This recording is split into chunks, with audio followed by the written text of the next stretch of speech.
नमस्कार, देशोन्नतीच्या सुपर 50 मध्ये मी ऐश्वर्या आणि मी साक्षी आपलं स्वागत करतो। राज्य सरकार लवकरच नवीन वाळू धोरण आणणार आहे असे सांगताना योगेश कदम म्हणाले की महसूल मंत्री चंद्रशेखर बावनकुळे यावर बारकाईने अभ्यास करतायत। हे धोरण प्रत्यक्षात आल्यावर एखाद्याला घर बांधण्यासाठी वाळू हवी असेल तर त्याला देखील तहसीलदारांकडे अर्ज करावा लागेल।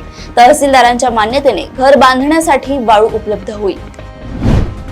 भाजप नेते व मत्स्यपालन आणि बंदरे विकास मंत्री नितेश राणे यांच्या विरोधात पुण्यात बॅनर झळकल्याचे पाहायला मिळाले। महाविकास आघाडीच्या सरपंचाला निधी न देण्याबाबत वक्तव्य केल्याप्रकरणी शरद पवार गटाच्या नेत्याने राणेंना धारेवर धरला आहे। असले गलिच्छ राजकारण कधीही महाराष्ट्रात झाले नाही, पण आज एक जबाबदार मंत्री भर सभेत असेल वक्तव्य करत आहे, हे निंदनीय असल्याचे म्हटले आहे। मुंबईतील न्यू इंडिया कोऑपरेटिव्ह बँकेवर रिझर्व्ह बँक ऑफ इंडियाने निर्बंध लादल्यानंतर ठेवीदारांमध्ये गहजम माजलाय। माजी महाव्यवस्थापक हितेश प्रवीणचंद मेहता यांच्यावर बँकेच्या तिजोरीतून 122 कोटी रुपये लुबाडल्याच्या आरोपाखाली गुन्हा दाखल करण्यात आलाय। बँकेच्या मुख्य लेखा अधिकाऱ्यांनी दादर पोलीस ठाण्यात नोंदवलेल्या तक्रारीच्या आधारे हा गुन्हा दाखल करण्यात आला आहे। नालासोपारा पूर्वेकडील अग्रवाल नगरी येथे डम्पिंग ग्राउंड व सांडपाणी प्रक्रिया प्रकल्पासाठी आरक्षित असलेल्या जमिनीवर खासगी विकास कामाने कोणत्याही परवानगी विना पूर्णपणे बेकायदा पद्धतीने 41 इमारती उभारल्या होत्या। त्यामुळे काही हजार रहिवासी संकटात सापडले। नालासोपारामधील 49 अनधिकृत इमारतीपैकी 40 इमारती वसई विरार महापालिकेने कारवाईवरून पूर्ण जमीनदोस्त केल्या आहेत। कोकणात उपमुख्यमंत्री एकनाथ शिंदे यांच्या शिवसेनेचं ऑपरेशन टायगर सुरू झालं असताना आता मराठवाड्यात भाजपने ठाकरे गटाला झटका दिलाय। छत्रपती संभाजीनगर मधील सिल्लोड विधानसभा मतदारसंघातील ठाकरे गटाचे पराभूत उमेदवार सुरेश बनकर यांची भाजपमध्ये घरवापसी झाली आहे। मुंबईकरांसाठी मार्च अखेर मेट्रोचा आणखी एक टप्पा सुरू होऊ शकतो। मुंबई मेट्रो रेल कॉर्पोरेशनने त्यांच्या कुलाबा वांद्रे सिब्स भूमिगत मेट्रो 3 प्रकल्पांच्या BKC कुलाबा टप्प्याबाबत माहिती दिली आहे। या टप्प्याचा आतापर्यंत 93.1% काम पूर्ण झालं आहे। मार्च 2025 अखेर प्रवाशांसाठी हा मार्ग खुला करण्याचं लक्ष्य आहे। विविध कारणांनी वादाच्या भोवऱ्यात अडकलेल्या गोरेगाव पश्चिम येथील सिद्धार्थनगर पत्राचाळ पुनर्विकास प्रकल्पातील 672 मूळ रहिवाशांपैकी 629 घरांची पात्रता निश्चित झाली आहे। या घरांसाठी भोगवटा प्रमाणपत्रही प्राप्त झाली आहे। यामुळे 8 वर्षांपासून हक्काच्या घरांच्या प्रतीक्षेत असलेल्या रहिवाशांना घरे मिळण्याचा मार्ग मोकळा झालाय। राज्य सरकार लवकरच नवीन वाळू धोरण आणणार आहे असे सांगताना योगेश कदम म्हणाले, महसूल मंत्री चंद्रशेखर बावनकुळे यावर बारकाईने अभ्यास करीत आहेत। हे धोरण प्रत्यक्षात आल्यावर एखाद्याला घर बांधण्यासाठी वाळू हवी असेल तर त्याला देखील तहसीलदारांकडे अर्ज करावा लागेल। तहसीलदारांच्या मान्यतेने घर बांधणीसाठी वाळू उपलब्ध होईल। ओशिवारा येथील एका फ्लॅटमध्ये गुरुवारी मध्यरात्री एअरगनच्या गोळ्या घुसल्याची खळबळजनक घटना समोर आली आहे। समोरील इमारतीमध्ये 4 तरुण एअरगनसह खेळत असताना त्यांच्याकडून गोळी सुटल्याचे म्हटलं जाते। विशेष म्हणजे ज्या इमारतीवर गोळी धडकली त्यामध्ये अभिनेते अशोक सराफ यांचे वास्तव्य आहे। दरम्यान या घटनेमुळे परिसरात घबराट पसरली असून ओशिवारा पोलिसांनी 4 तरुणांविरुद्ध गुन्हा दाखल केलाय। पिंपरी चिंचवड येथे व्हॅलेंटाईन डेच्या दिवशीच कौटुंबिक वादातून गर्भवती पत्नी घर सोडून माहेरी निघून गेली। त्यानंतर पत्नीने पतीविरोधात पोलिसात तक्रार केली। या कारणावरून एका IT अभिनेत्याने गळफास घेत आपली जीवन यात्रा संपवली आहे। अजित दत्तात्रय थोरवत असं आत्महत्या केलेल्या अभियंताचे नाव आहे। देशात विजेची मागणी वाढत आहे, त्यामुळे वीज निर्मितीचे विविध पर्याय शोधले जात आहेत। पवन ऊर्जा, सौर ऊर्जा यासारख्या अक्षय ऊर्जा प्रकल्पांवर भर दिला जात आहे, परंतु त्यापेक्षा वेगळा प्रयोग मुंबईत होत आहे। मुंबईत समुद्रांच्या लाटांपासून वीज निर्मिती केली जाईल। केंद्र सरकारचे स्वामित्व असलेली भारत पेट्रोलियम कंपनी लिमिटेड हा प्रकल्प सुरू करणार आहे। त्यासाठी इस्रायलच्या कंपनीचे सहकार्य घेण्यात येईल।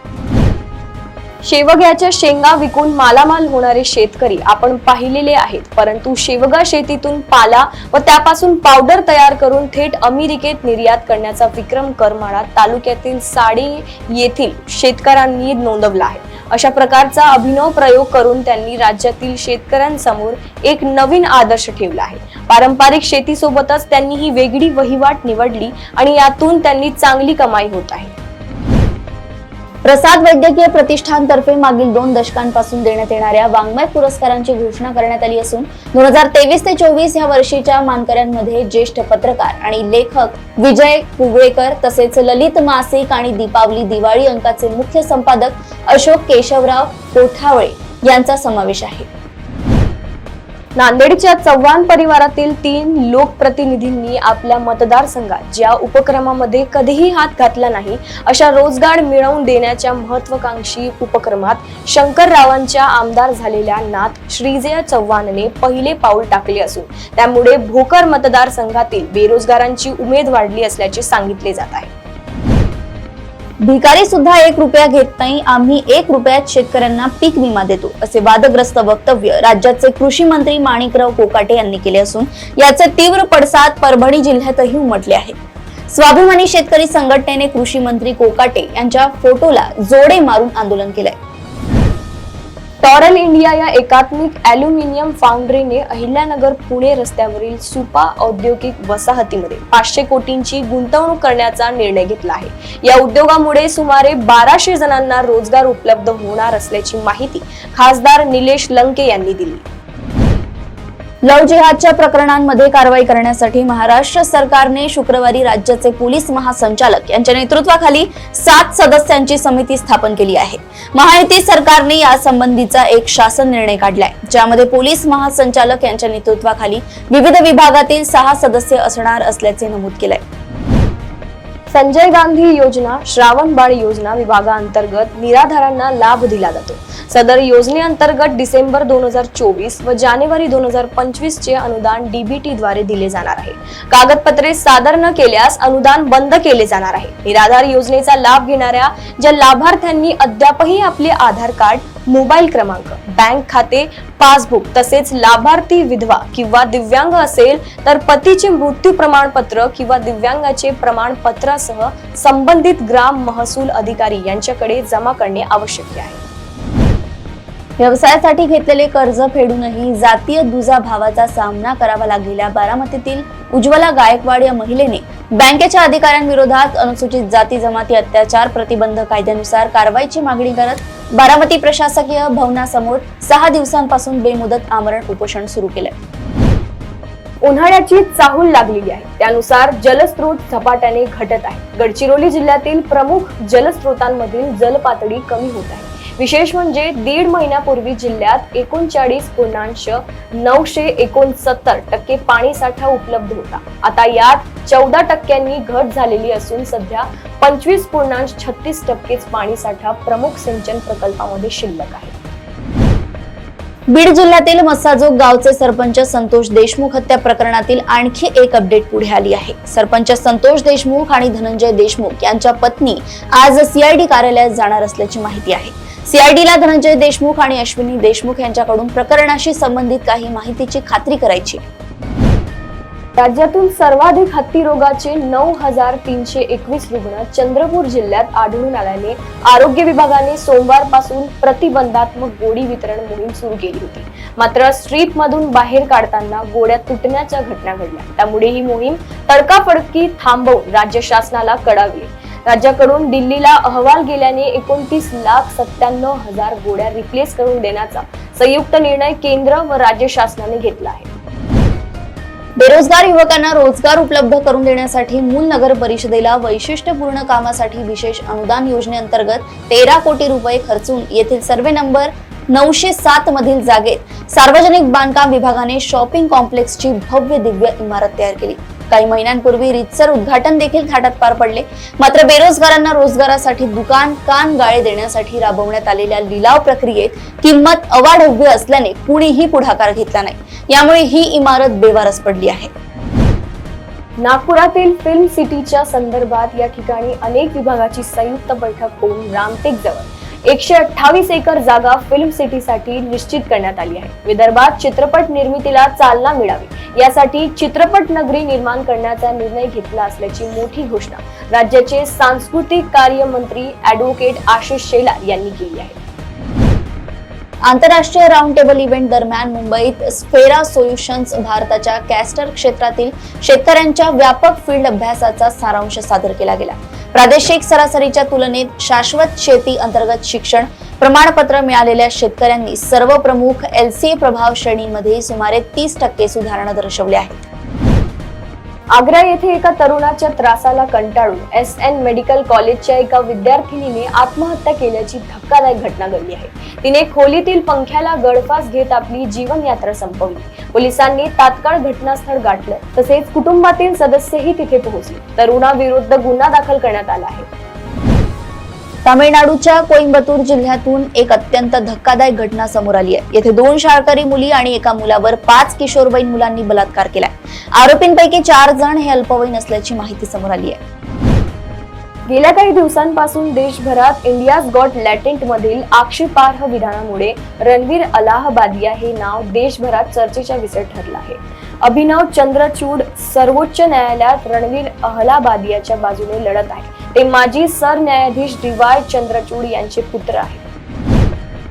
शुक्रवारी काँग्रेस पक्षात काही मोठे संघटनात्मक बदल करण्यात आले आहेत. काँग्रेसने 2 राज्यांमध्ये सरचिटणीस आणि 9 राज्यांसाठी प्रभारी नियुक्त केले आहेत, तर या पदांवर असलेल्या 6 नेत्यांना काढून टाकले आहे.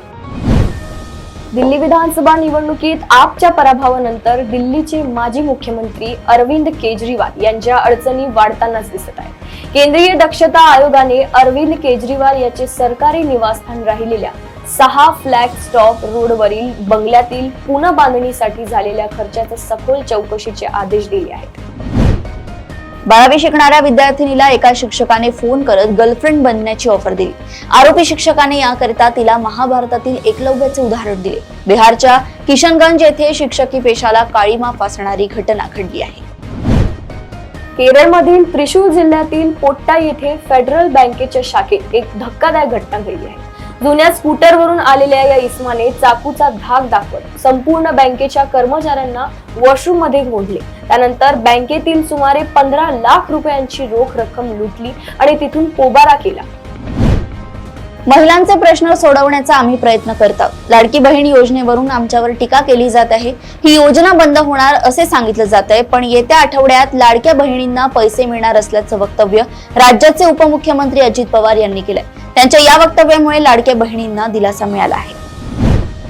राजस्थानमधील कोटा येथील चंबल फर्टिलायझर्स केमिकल लिमिटेड कंपनीमधून शनिवारी वायुगळती झाली. या वायुगळतीमुळे 13 शालेय मुलांना त्रास होऊन ती बेशुद्ध पडली. यापैकी 7 मुलांना कोटा येथील MBS रुग्णालयात दाखल करण्यात आले आहे, तर उर्वरित मुलांवर CFCL डिस्पेन्सरीमध्ये उपचार सुरू आहेत. भाजपाने दिल्ली महानगरपालिकेमध्ये आपली सत्ता आणण्यासाठी मोर्चे बांधणी सुरू केली आहे. दिल्लीतील पराभवानंतर हादरलेल्या आम आदमी पक्षातील 3 नगरसेवकांनी आज भाजपामध्ये प्रवेश केलाय. भाजपाचे दिल्ली प्रदेशाध्यक्ष वीरेंद्र सचदेवा यांनी या तिघांनाही भाजपाचं सदस्यत्व दिलंय. अमेरिकेचे राष्ट्राध्यक्ष डोनाल्ड ट्रम्प यांच्या आदेशानंतर ट्रान्सजेंडर व्यक्तींना आता अमेरिकन सैन्यात भरती होता येणार नाही. ट्रम्प यांच्या आदेशानंतर अमेरिकन सैन्याने ट्रान्सजेंडर व्यक्तींच्या भरतीवर तात्काळ बंदी घातली आहे. नासामधील भारतीय वंशाच्या अंतराळवीर सुनीता विल्यम्स आणि त्यांचे सहकारी बॅरी विल्मोर 8 दिवसांसाठी बोईंग स्टारलायनरच्या चाचणी मोहिमेसाठी अंतराळात गेले होते, परंतु त्यांना अंतराळात जाऊन आता 8 महिने उलटून गेले आहे. आता एक आनंदाची बातमी आली आहे. मार्च महिन्यात हे दोघेही पृथ्वी तलावर उतरणार आहेत. पंतप्रधान नरेंद्र मोदी आणि अमेरिकेचे अध्यक्ष डोनाल्ड ट्रम्प यांच्यात व्हाईट हाऊस मध्ये झालेल्या बैठकीत अनेक महत्त्वाचे निर्णय घेण्यात आले आहेत. या निर्णयांमध्ये अमेरिकेतून आयात केलेल्या बॉर्बन विस्कीसाठीही एक मोठा निर्णय घेण्यात आला आहे. भारताने बर्बन विस्कीवरील कर 150% वरून 100% कमी केला आहे.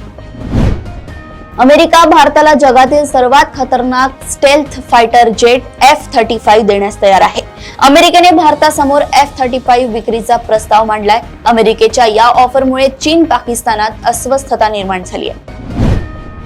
रशिया आणि युक्रेन यांच्यात गेल्या अनेक महिन्यांपासून युद्ध सुरू आहे. आता हे युद्ध घातक वळणावर आले आहे. युक्रेनचे राष्ट्राध्यक्ष व्होलोडिमीर झेलेन्स्की यांनी मोठा दावा केला आहे. रशियाने चेर्नोबिल येथील अणुभट्टीवर ड्रोनने हल्ला केल्याची त्यांनी म्हटले आहे, परंतु रशियाचा ड्रोन अणुऊर्जा भट्टीच्या कवचावर पडल्याचे युक्रेनने म्हटले आहे.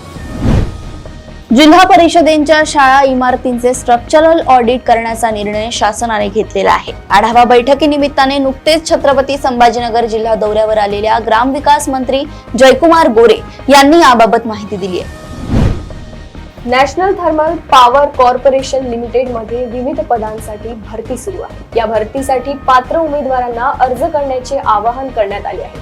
या भरतीतून एकूण 400 रिक्त पदे जागा भरल्या जाणार आहेत. अर्ज करण्यापूर्वी उमेदवारांनी भरतीचे परिपत्रक व्यवस्थित वाचावे.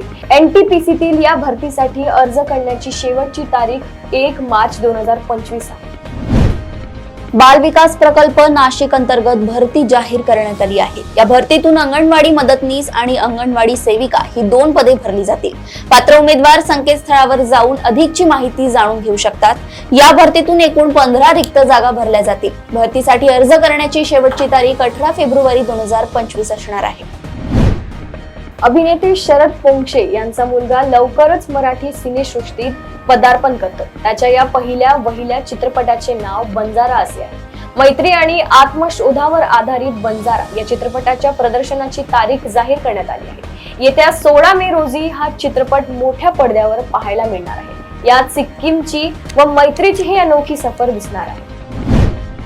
Big Boss Marathi season 5 fame Jahnavi किल्लेकरने तिच्या कुटुंबाबद्दल मोठं वक्तव्य केलंय. शो मध्ये जान्हवीला तिच्या कुटुंबाबद्दल विचारण्यात आलं, तू ज्या फॅमिलीमध्ये लग्न केलंय ती थोडी अंडरवर्ल्डची आहे का? यावर जान्हवी होकार देत म्हणाले की सासरे गुंडांसारखे होते, शिवाय नवरा देखील गळ्यात प्रचंड सोनं घालून फिरायचा, असं अभिनेत्री म्हणाली आहे.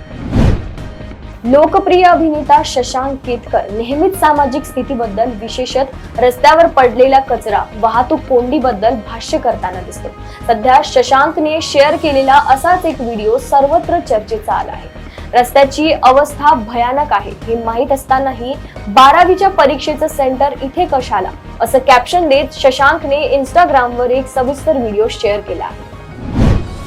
युट्यूबर रणवीर अलाहाबादियाने केलेल्या वक्तव्याने तो चांगलाच वादाच्या भोवऱ्यात सापडलाय. 10 वर्षांपूर्वी एका मुलाखतीमध्ये अभिनेता जॅकी भगनानी आणि अभिनेत्री लॉरेन गॉडफ्लिप या दोघांना रणवीर अलाहाबादिया याने जो प्रश्न विचारलाय तोच विचारण्यात आला होता. त्याचा व्हिडिओ आता सोशल मीडियावर तुफान व्हायरल होत आहे. विनोदी अभिनेता कनन गिल याच्या एका शो मध्ये त्यानेच हा प्रश्न विचारला होता.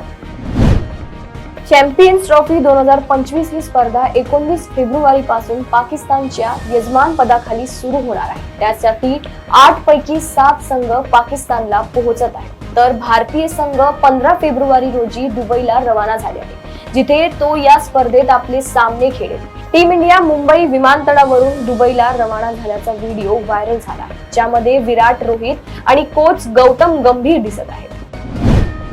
क्रिकेटचा देव सचिन तेंडुलकर पुनरागमन करतोय. तो इंटरनॅशनल मास्टर्स लीग 2025च्या पहिल्या हंगामात इंडिया मास्टर्स संघाचे नेतृत्व करेल. ही स्पर्धा 22 फेब्रुवारी ते 16 मार्च 2025 पर्यंत चालेल. Bharat, Sri Lanka, England, Australia, West Indies आणि दक्षिण आफ्रिकेतील संघ यात सहभागी होतील.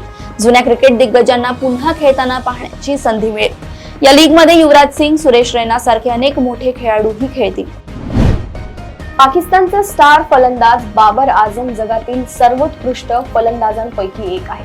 आंतरराष्ट्रीय पातळीवर वन डे फॉर्मॅट मध्ये सर्वात जलद गतीने 6000 धावा करणारा फलंदाज ठरला आहे. पण इंग्रजीच्या नावाने बोंब आहे, त्यालाच कळत नाही की तो काय बोलतो. त्यामुळे क्रिकेटमधील दिग्गज आणि प्रशिक्षकांना त्याला सल्ला देताना अडचण येते, असं हर्षल गिब्सने सांगितलं होतं. तर या होत्या आजच्या महत्त्वपूर्ण बातम्या. अशा सुपर 50 बातम्या जाणून घेण्यासाठी तुम्ही बघत राहा देशोन्नती. नमस्कार.